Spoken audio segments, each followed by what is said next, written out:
सेठ के पोते की बहू आई ना, तो वो बड़ी धर्मात्मा थी। सेठ भी बहुत धर्मात्मा थे, पर उनकी पोते की बहू कुछ ज्यादा ही धर्मात्मा थी। उन्होंने क्या किया, सेठ जी का रोज क्या था, 1,000 आदमी को खाना खिलाना सुबह। 1,000 एकवें को नहीं खिलाते थे वो। 50 मन की उन्होंने लिमिट रखी हुई थी कि 50 मन दान करूंगा। अब वो जो उसकी पोते की बहू थी, वो क्या करती, वो एक छटा का दान करती है, 100 ग्राम का दान करती थी। 100 ग्राम वो देखती कि कोई बेहद तकलीफ में है तो उसको वो खाना खिला देती थी। अब श्रद्धा, सेठ जी ने तो एक कर्म बना रखा था, भाई एक तो आदत है, ये तो मेरे मतलब करना है। अब सेठ जी की डेथ हो गई, जो पोते की बहू थी उसकी डेथ हो गई, समय के साथ सबकी डेथ होनी है। तो सेठ जी जो 50 मन रोज देते थे, सेठ जी को जन्म मिला हाथी का। उनको रोज 50 मन ही मिलता था खाने के लिए।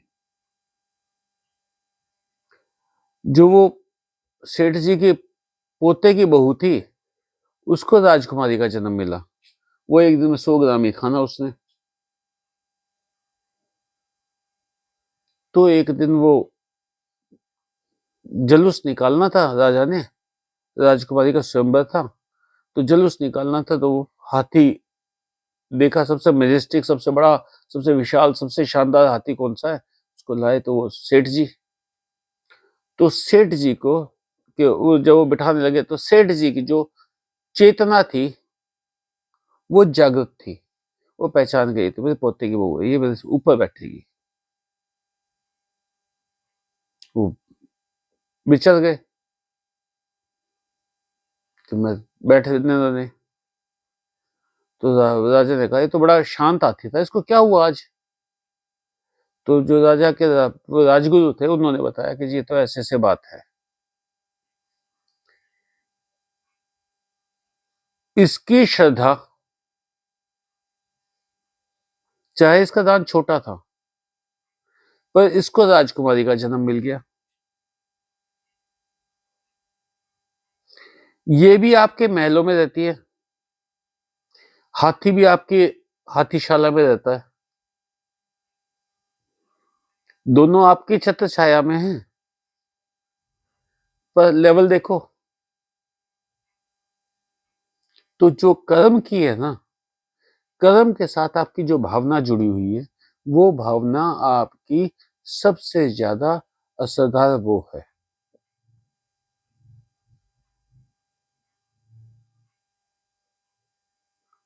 जहां आपकी भावना में गड़बड़ हुई, वहां पुण्य कर्म पाप कर्म बनते हुए देर नहीं लगती।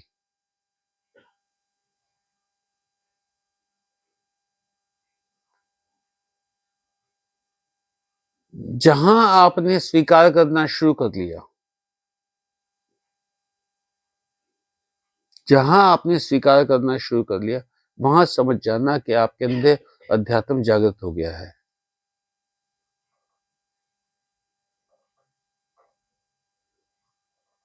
एक आध्यात्मिक आदमी की क्या पहचान है? कष्ट आया, वो भी स्वीकार कर लिया। सुख आया, वो भी स्वीकार कर लिया। कोई गाली दे गया, वो भी स्वीकार कर ली। कोई तारीफ कर गया, वो भी स्वीकार कर ली। आध्यात्मिक की यही तो पहचान है। तो आध्यात्मिक कौन है जिसने स्वीकार कर लिया? जहां पे आप अपोज करते हो, विरोध करते हो, वहां समझ जाना आप आध्यात्मिक नहीं रहे। धर्म में और अध्यात्म में क्या फर्क है? धर्म स्वीकार नहीं करता, उसने जो अपने नियम बना रखे हैं उसमें कोई चेंज वो स्वीकार नहीं करता। अध्यात्म स्वीकार कर लेता है। एक शिव जी की कहानी आती है ना, एक शिकारी आते हुए शिव जी की पिंडी थी, रोज मांस चढ़ा जाता था। बड़ी प्रसिद्ध कहानी है। और शिव जी भोग लगाते थे खुश होकर उसका। एक दिन पंडितों ने धमका दिया, वो बोले यहाँ मत चढ़ाया कर। उन्होंने अपने बढ़िया बढ़िया सामान रखा। शिव जी बोले मैं तो खाता ही नहीं, भावना तो है नहीं इसमें। जिस भाव से वो चढ़ा के जाता था, मुझे कुछ फर्क नहीं पड़ता तुम मुझे क्या दे रहे हो, पर भाव तुम्हारा देखता हूं मैं।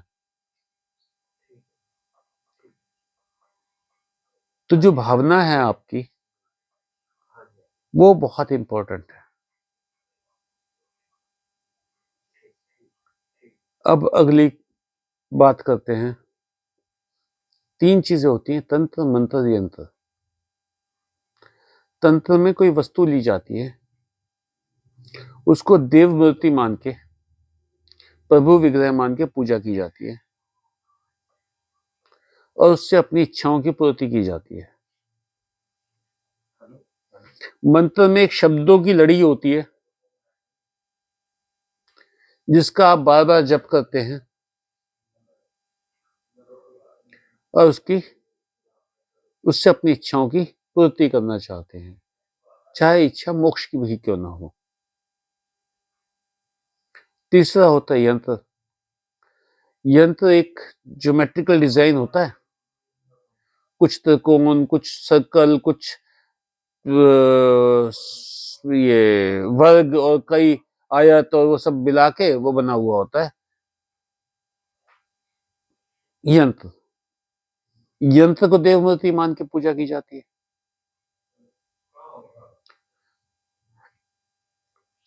4 काल आते हैं एक साल में, जिसमें आपके किए पुण्य कर्म का फल अक्षय हो जाता है। आपके जप का करोड़ों गुना फल मिलता है। आपका किया दान करोड़ों गुना होता है। वो 4 समय महानिशा कहलाते हैं। वो 4 महानिशा कौन कौन सी हैं? एक होली, दिवाली और ग्रहण। जो ग्रहण काल है, उस टाइम सारे मंदिर बंद हो जाते हैं, किसी मूर्ति को हाथ नहीं लगाना होता है। ये सब वो क्यों बनाया गया? ताकि आप जप पे ध्यान दे सकें।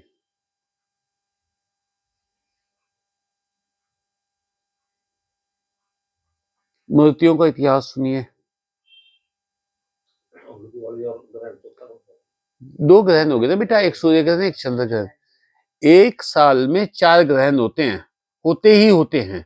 सुनो मेरी बात, एक साल में 4 ग्रहण होंगे ही होंगे, ये कुदरत का नियम है। नासा की साइट पे देखिए अभी क्या है, होली वाले दिन, फाग वाले दिन, उस दिन ग्रहण है, पूर्णिमा है तो चंद्र ग्रहण, ठीक 15 दिन के बाद सूर्य ग्रहण भी है। ठीक है, ये होगा ही होगा, साल में 2 होते हैं। नासा की साइट पे जाके देखोगे तो आप हंस पड़ोगे, जितनी बकवास यहाँ पे चलती है ना। ओहो 2 ग्रहण हो गए एक ही पखवाड़े में, ये हो गया वो गया, तो वो तो होंगे ही होंगे। अब विजिबल कहाँ, कौन सा कहाँ पे विजिबल है, वो अलग अलग बात है। सूर्य ग्रहण, चंद्र ग्रहण, होली और दिवाली। अब ये देखिए, दिवाली पे लोग शराब पीते हैं, होली पे शराब पीते हैं, नशा करते हैं। उन लोगों को उससे हटाने के लिए, कि वो बैठ के वहां आ जाओ जी प्रभु जी,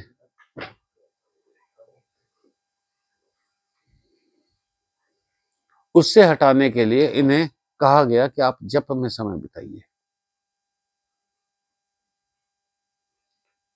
सबसे इजी मंत्र कौन सा है? ओम नमः शिवाय, ओम नमो नारायणाय, ओम नमो भगवते वासुदेवाय, ओम नमः केशवाय। सबसे इजी मंत्र है, कोई से मंत्र का जप कर लो। अरे छोड़ो सारी बात, राम राम जप लो, कृष्ण कृष्ण जप लो, हनुमान हनुमान जप लो, गणेश गणेश जप लो, दुर्गा दुर्गा जप लो, कुछ भी जप लो। तो ये जो महानिशा है, 4 महानिशा, हाँ जी बेटा जी, रात्रि का, रात्रि काल, निश्चित काल जो होता है,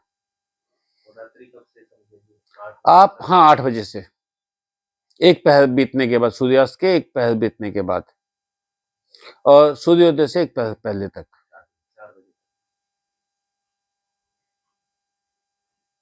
तो उस वक्त का किया हुआ जप का बड़ा शानदार फल आता, बहुत शानदार फल आता है, आजमाया हुआ है, खुद आजमाया हुआ है। एक बार जब मैं तंत्र के पीछे पागल था, तब मैंने एक बेवकूफी में पिशाचिनी की सिद्धि करने की सोची।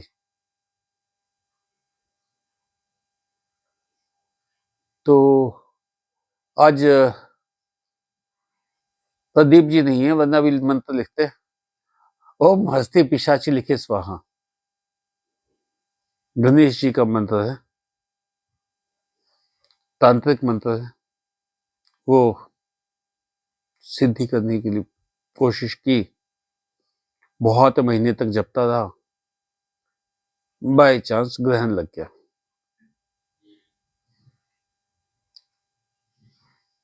मंत्र जप चल रहा था, अचानक की भावना हुई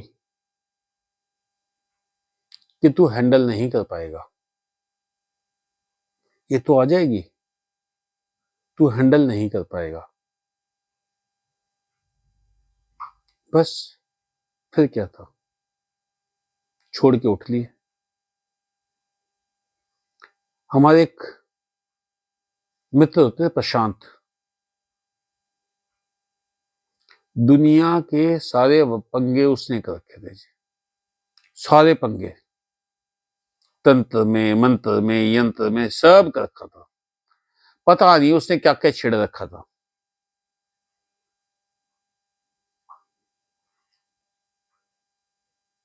उसके पापा की बताई घटना है, साइकिल पे जा रहा था,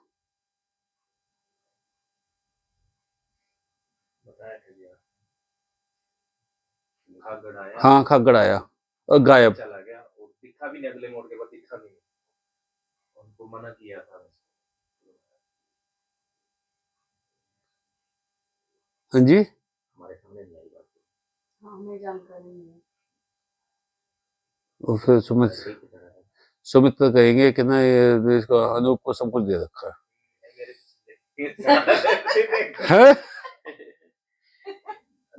जिसका भाग्य है इसको दे रखा है, तो क्या हो गया फिर? हमें क्यों दिल से होगी, हमें बता दो जी थोड़ा सा। ऐसा है, मैं अब तो एक ही बात कहता हूँ, सबसे ज्यादा आनंद सात्विक साधना में है। ठीक है, कितना ही ज्ञान बटोर लो, कितना ही ज्ञान मेरे पास से ले जाओ, सारा का सारा सबकी मर्म एक है, अपने आप को भगवान की याद में लगाए रखो, चाहे आप मंत्र जप के करो, कैसे भी करो। केदारनाथ कौन कौन गया है? इधर वाली टोली को भी ले लीजिए। वैष्णो देवी कौन कौन गया है? एक बार बचपन में गई थी, कोई ज्यादा कुछ ऐसा। कामाख्या कौन कौन गया है? जहां और के हाथ नहीं उठ रहे, वहां सुमिता के हाथ उठ रहे हैं। दुर्गम स्थान हो जा रही है। क्या है वहां पे? वहां एक नेचुरल चट्टान है, उसके चारों तरफ मंदिर बना दिया। शुरुआत हुई मंदिरों की यहां से। चाहे आप तुंगनाथ चले जाओ, चाहे रुद्रनाथ चले जाओ, चाहे कल्पेश्वर महादेव चले जाओ, चाहे मदमहेश्वर चले जाओ, सब जगह एक चट्टान में फॉर्मेशन है, उसके चारों तरफ मंदिर बना दिया। वैष्णो देवी में तो यही है, 3 पिंडियां, उसके चारों तरफ मंदिर बना दिया। ठीक है, कामाख्या में क्या है, उसके चारों तरफ मंदिर बना दिया, जो महामुद्रा जहां मां की गिरी थी, उसके चारों तरफ मंदिर बना दिया। फिर क्या हुआ, अभी नेचुरल फॉर्मेशन हर जगह नहीं थी, तो उसके अंदर फिर इन्होंने मूर्ति की स्थापना शुरू की, मंदिर बने। हमारे पास कोई 2000 साल पुराना मंदिर क्यों नहीं है?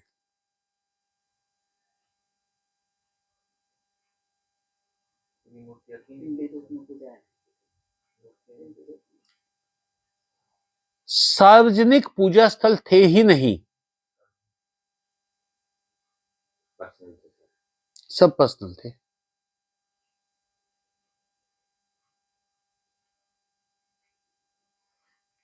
अपन अपने घर में पूजा, अपने घर में पूजा करते थे।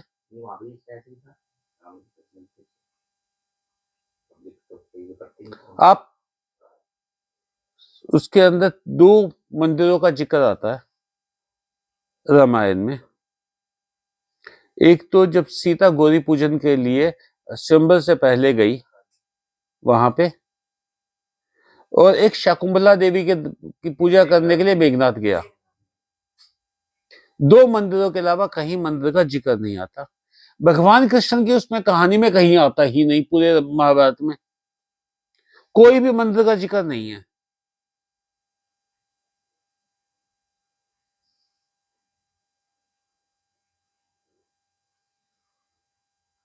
पुराण जो 1000 साल पहले लिखे गए, 1200 साल पहले लिखे गए, उनमें मंदिरों का जिक्र है। मंदिर बाद में बने। अभी काफी कंट्रोवर्सी चली हुई है, जो ये 7 देवियां हैं हिमाचल में, नैना देवी और ये क्या बोलते हैं इसका, चिंतपूर्णी, ज्वाला जी, कांगड़ा वाली, और तो उनके अंदर गोल्ड है बेहिसाब, और सरकार उसको गोल्ड को लेना चाहती है। काफी कंट्रोवर्सी चली हुई है। ये जो मंदिर बनाए गए, ये इतने अमीर बना दिए गए। हमारे यहाँ पूजा किसकी होती है? पूजा होती है त्याग की।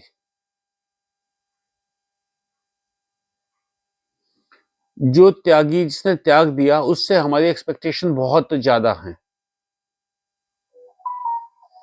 कोई साधु गाड़ी में जा रहा है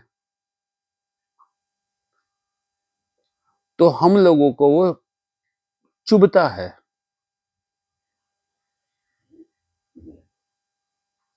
कोई साधु बड़ा घूम फिर रहा है तो हमें चुभता है, उससे बड़े आश्रम बना रखे हैं, हमें चुभते हैं। हम चाहते हैं कि वो बिल्कुल डाउन टू अर्थ रहे, बेहद गरीबी में जीवन जिए।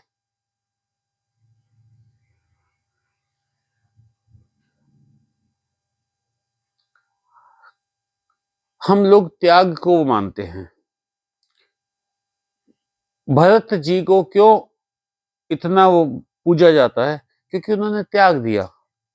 राम जी को इतना क्यों पूजा जाता है? क्योंकि त्याग दिया। लक्ष्मण जी को क्यों पूजा जाता है? कि उन्होंने त्याग दिया। हनुमान जी को क्यों पूजा जाता है? जो हनुमान जी सब कुछ कर सकते थे, उन्होंने वो सब त्याग दिया। अब जो वो सीता के पास पहुंचे अशोक वाटिका में, तो उन्होंने कहा ना कि मैं तुम तो 1 सेकंड में ले जाऊंगा, जब मैं यहां आ सकता हूं तुम्हें उठाऊंगा, एक छलांग मारूंगा और सागर के पार, कलेश पड़ेगा ही नहीं। पर मुझे आदेश हुआ है जामवंत का कि सिर्फ तू सूचना लेके आएगा, अगर उन्होंने ये कह दिया होता कि तू सीता को ले आ, कि तो कोई इशू ही नहीं था। जो पहाड़ उठा के ला सकते हैं पूरा।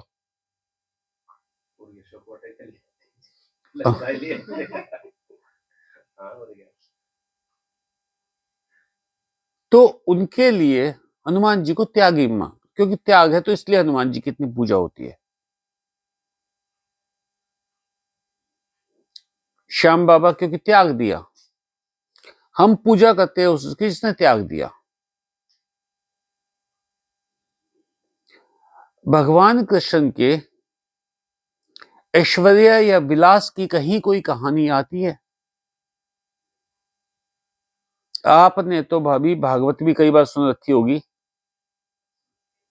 कई बार सुन रखी होगी, अलग अलग वक्ताओं से सुन रखी होगी।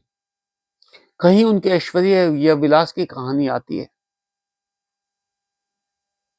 वो बेचारे पहुंचते हैं, एक चावल का दाना खाकर तृप्त हो जाते हैं।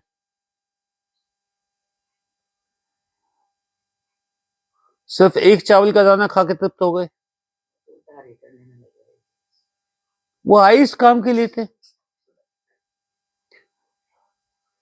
भगवान कृष्ण भी विष्णु अवतार थे, भगवान राम भी विष्णु अवतार थे। भगवान राम ने कभी सुदर्शन चक्र क्यों नहीं धारण किया?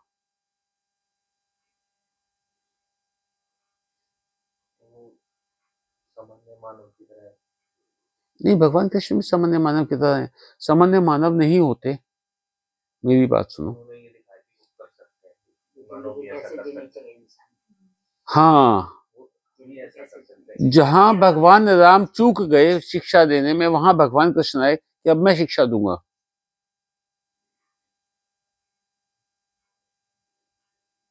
जब वो कर्ण, आपको पता होगा, भगवान कृष्ण को बहुत ज्यादा पूजते थे, तो उन्होंने कहा तेरे अंदर इतनी कड़वाहट क्यों है? कर्ण को कहा। कर्ण बोला जब मैं पैदा हुआ, पैदा होते ही मुझे फेंक दिया गया।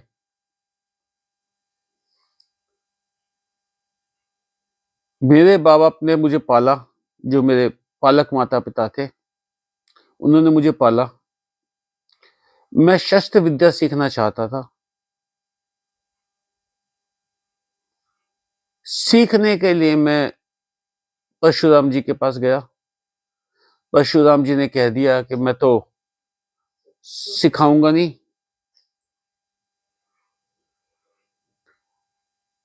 उसके बाद द्रौपदी का स्वयंवर मैं 1 सेकंड में जीत सकता था। द्रौपदी ने कह दिया कि सूतपुत्र, मैं तो इससे विवाह नहीं करूंगी, चाहे ये स्वयंवर की शर्तें भी पूरी करते।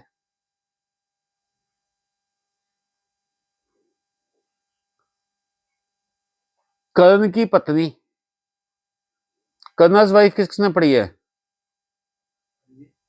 कर्नाज वाइफ, वो जिसने पढ़ रखी है वो चुप बैठी है, खो गई। कर्नाज वाइफ एक नॉवल है, शायद मेरे पास हिंदी में भी हो, वो पढ़ना, बहुत बहुत ही शानदार है। तो कर्ण ने कहा कि मतलब मेरी तो सारी जिंदगी उसकी रही है, इसलिए कड़वाहट मेरे अंदर इतनी ज्यादा है। भगवान कृष्ण ने कहा तू पैदा हुआ अपने माँ बाप से बिछड़ गया, मैं पैदा हुआ अपने माँ बाप से बिछड़ गया। मेरे ऊपर मेरी हत्या करने के 27 प्रयास हुए, मेरे अंदर तो कड़वाहट नहीं आई। जिस घर से मुझे प्यार हो गया, जिस भूमि से मुझे प्यार हो गया, वो मुझे छोड़ के जाना पड़ा। मथुरा पहुंचा, राजमहलों में रहने का समय आया, उस समय मुझे भेज दिया गया संदीपनी के गुरुकुल में। वहां से मैं शिक्षा प्राप्त करके वापस आया, यहाँ रोज जरासंध के हमले। यहाँ से मैं बहुत दूर चला गया, वहां जाके नया नगर बसाया। नया नगर बसा के वहां पे रोज इनके पांडवों के स्यापे रहते थे। मैं अपने उसमें कभी रह नहीं पाया, भटकता रहा हमेशा इनके पीछे पीछे।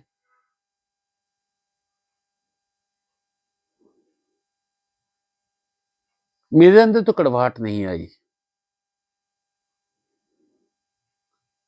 क्या क्या गाली मुझे शिशुपाल ने नहीं दी, मेरे अंदर तो कड़वाहट नहीं आई।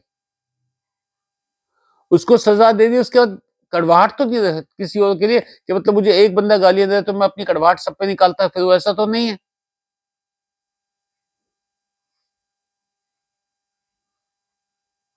मैंने सिर्फ प्रेम सिखाया। और आज देख लो, भगवान राम से ज्यादा भगवान कृष्ण की पूजा होती है।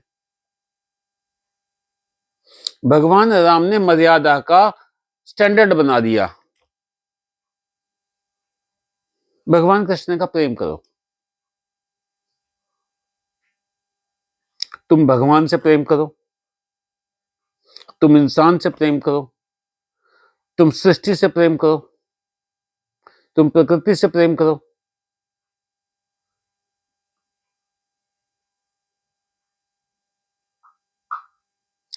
त्यागा तो सब कुछ भगवान ने भी।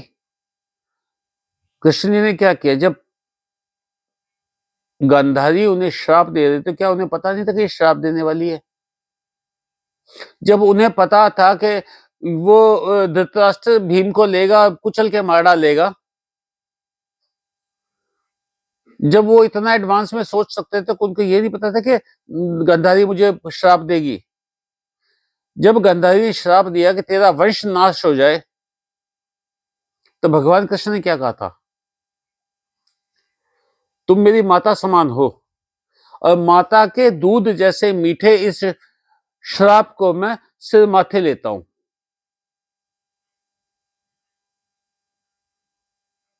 मेरे पास एक फोटो है, एआई से बनाई हुई है। उसमें क्या है, भगवान कृष्ण एक उस पे पहाड़ी पे खड़े हुए हैं, समंदर आ रहा है उसको द्वारका को लीलता हुआ। जगह जगह उनकी लाशें पड़ी हुई हैं, यादवों की। बड़ा प्यारी बना रखी है, जिस भी आर्टिस्ट ने बनाई है, कमाल की बना रखी है। और वो ज्ञानी था जिसने बनाई है, ज्ञानी है मतलब। स्त्रियां और बच्चे भाग रहे हैं। बड़ी मतलब डिटेल्ड फोटो बना रखी है उसने। अपनी आंखों के सामने उन्होंने जाते हुए देखा। जब जरा ने पांव में तीर मारा तो जरा रोने लगा, तो भगवान कृष्ण ने क्या कहा, मैं तेरा उधार था, वापस देना था।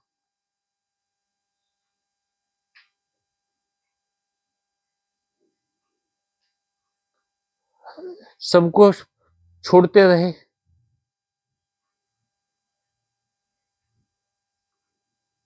हमारे यहाँ, मैंने जैसे बताया आपको, अध्यात्म स्वीकारता है। जब आपने स्वीकार कर लिया तो वो अध्यात्म है, जब आपने अपोज किया तो वो धर्म है।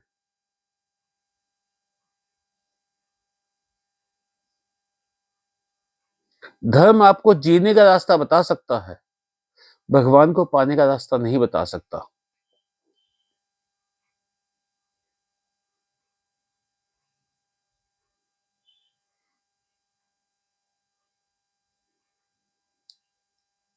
जितना भी सिस्टम है सारा, आप भीतर उतर के देखिए, डुबकी लगा के देखो, एक डुबकी। आपके पास आपको क्या मिलेगा? जब हमारे साथ कोई घटना घटती है, कोई परेशानी आती है, कोई दिक्कत आती है, हम लोग उदास हो जाते हैं, परेशान होते हैं, घबरा जाते हैं।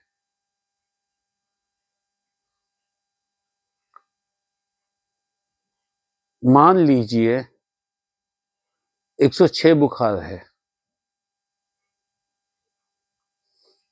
आपने क्रोसिन ले ली, डोलो 650 ले ली, आपका बुखार काबू नहीं आ रहा, क्या करोगे? मेफ्टाल फोर्ट वो दी जाती है बुखार उतारने के लिए, जो बुखार कैसे नहीं उतरता वो उससे उतर जाता है। तो जब कष्ट का टाइम बढ़ जाए डोज बढ़ा दो। डोज किसकी? जप की, भक्ति की, भगवान को समर्पण की।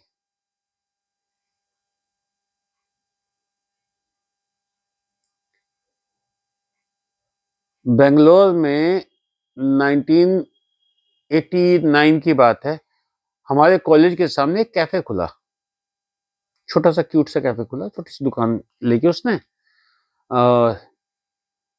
वो एक टेबल और साथ में स्टूल रख दिए, 4 स्टूल। उससे ना मतलब बड़ा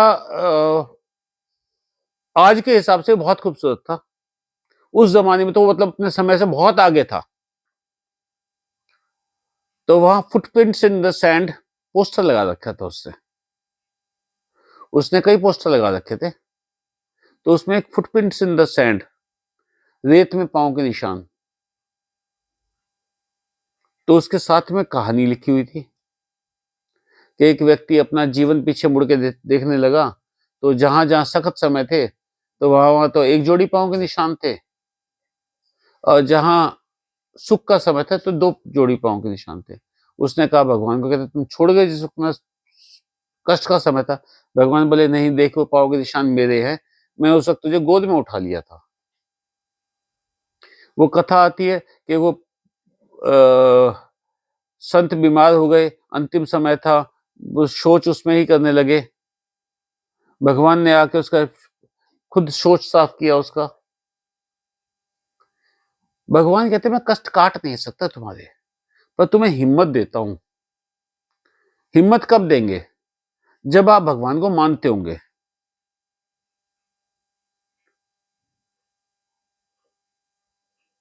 आपका विश्वास जितना प्रगाढ़ होगा भगवान के अंदर, उतना इजी आप कष्ट को निकाल लोगे। आसान था कि 14 साल जंगल में घूमना?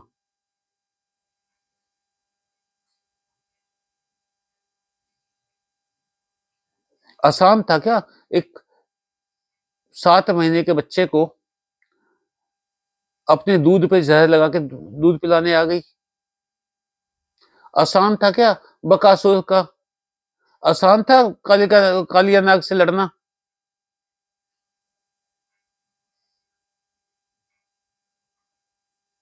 आसान था इंद्र का इंद्र की बारिश सहन करना?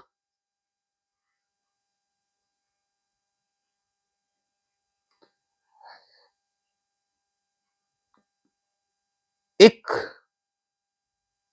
जहां भगवान है, कैसे बच गया ब्रजमंडल इंद्र के द्वारा की गई इतनी भीषण बारिश में? क्योंकि उनके साथ भगवान थे। पांडव इतनी, उनकी 11 अक्षौहिणी सेनाएं थी, इनके पास 7 अक्षौहिणी सेनाएं थी, डबल का फर्क था, फिर भी पांडव जीत गए। क्यों? क्योंकि इनके साथ भगवान थे। सुग्रीव बाली के सामने कहीं स्टैंड नहीं करता था, वो बाली जिसने रावण को 6 महीने बगल में दबा के रखा था।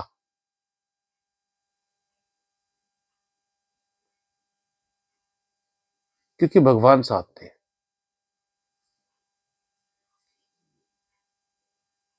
भगवान आपके भी साथ हैं, तो आप बुलाओ तो, अपने जीवन में उतारो तो भगवान को, सब कट जाएगा। अब वो जो कहानी आजकल सुना रहा हूं मैं, उसके बारे में पूछा था कि परियां होती हैं क्या, प्रश्न किया था, परियां होती हैं क्या? पहली बात तो हमारे हिंदू धर्म में परी नाम का कंसेप्ट ही नहीं है। पहली बात सुनिए, परियों का कंसेप्ट अंग्रेजों में है, मुस्लिम्स में है, यहूदियों में भी है,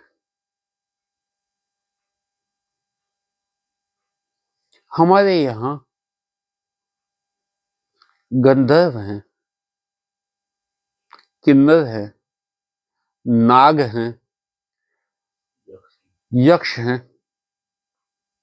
तो ये जो कहानी मैं सुना रहा हूं, उसमें वो जो कहानी है, उसमें जो बताया गया है कि उन्होंने कहीं नहीं लिखा उसमें कि उनके पंख होते हैं, वो उड़ सकती हैं। हमारे यहाँ उड़ने वाले, वायु मार्ग से आने जाने वाले कितने देवी देवता, हनुमान जी, नारद जी, सारे ऋषि, इंद्र जी, सब वायु मार्ग से आते जाते थे, पर किसी का पंख नहीं लगा रखे हमने।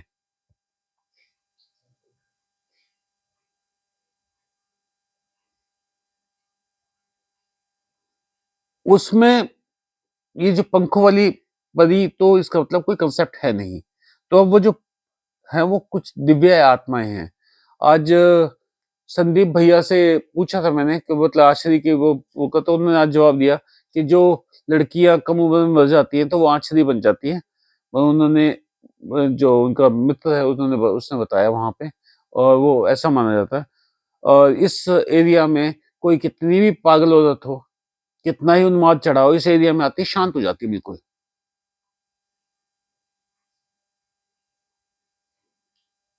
आज भैया ने लिख रखा था, संदीप भैया ने। तो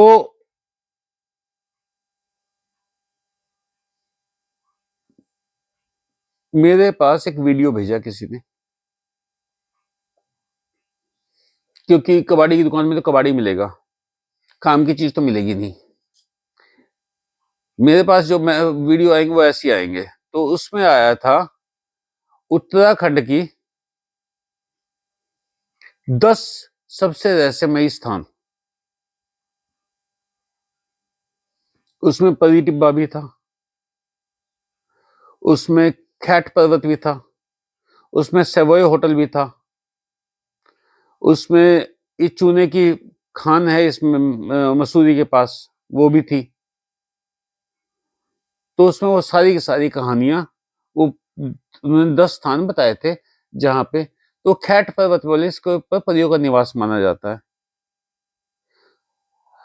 परियों का निवास पढ़ के मैंने उसके ऊपर थोड़ी सी रिसर्च की तो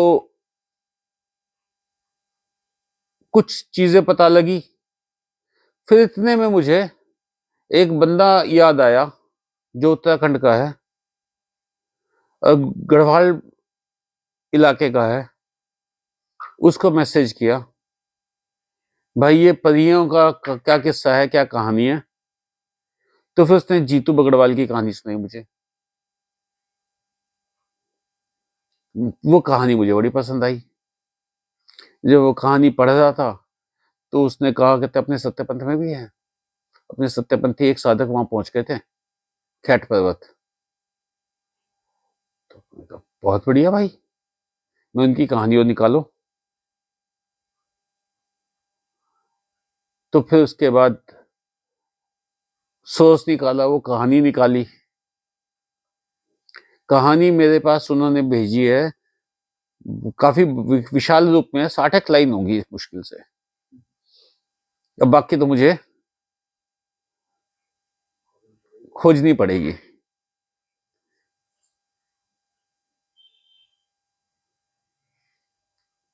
सारे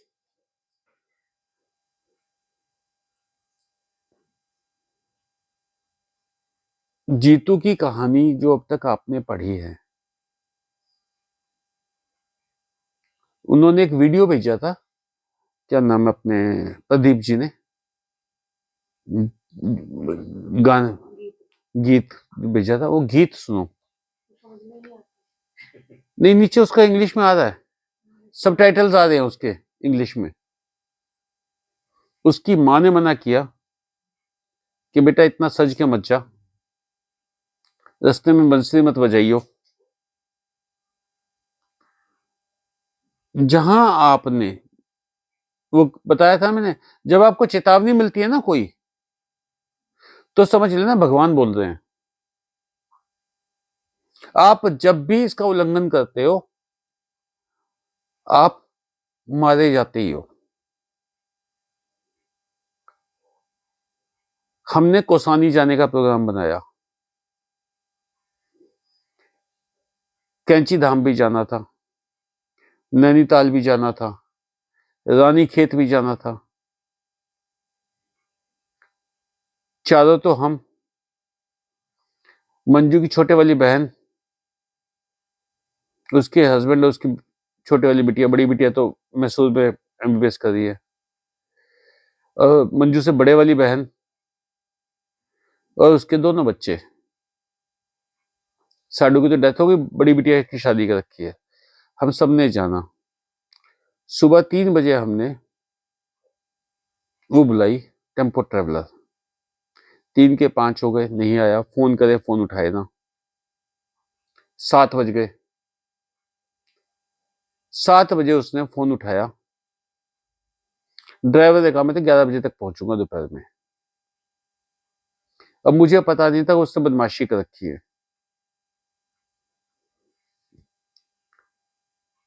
वो बेचारे वहां तैयार बैठे दिल्ली, हमें यहां से दिल्ली जाना, दिल्ली से मुरादाबाद होते हुए और वहां जाना रानीखेत, रामपुर, ये सब होते हुए रानीखेत जाना, रानीखेत से आगे कौसानी जाना। हम यहां से निकले, दूसरी गाड़ी मंगाई, दूसरी गाड़ी आई पिपा, वो 30 से ऊपर चलाई ना।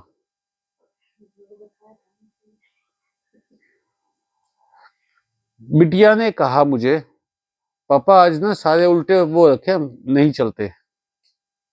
मैं, बेटा सारे होटल बुक कर रखे, सबके पैसे भर रखे, सारा वो कर रखा है।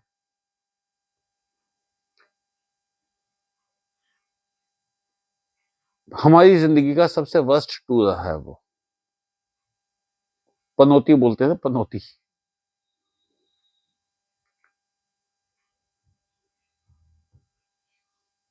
कैंची धाम के सामने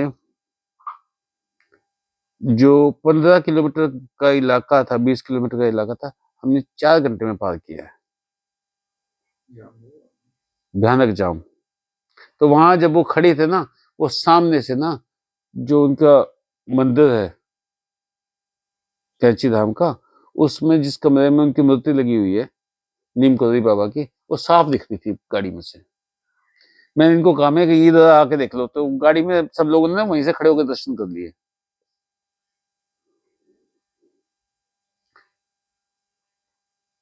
चेतावनी दे दे भगवान के तुम मत जाओ।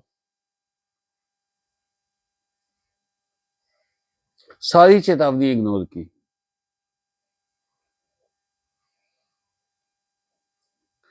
जहां जहां आपने चेतावनी इग्नोर की है, वहां आप फंसोगे। भगवान इतने दयालु हैं, इतने दयालु हैं। कितना ज्ञान चाहते हो तुम? तुम्हें पता नहीं कि भगवान को जपते रहो, भगवान मिल जाएंगे।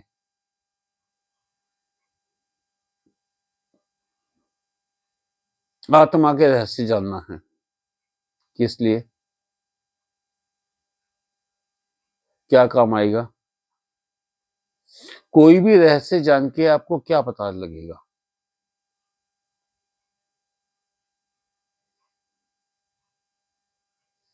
अपने आप को भगवान के चरणों में झोंक दो। यही एकदम सही रास्ता है और यही तरीका है और कुछ नहीं। नारायण।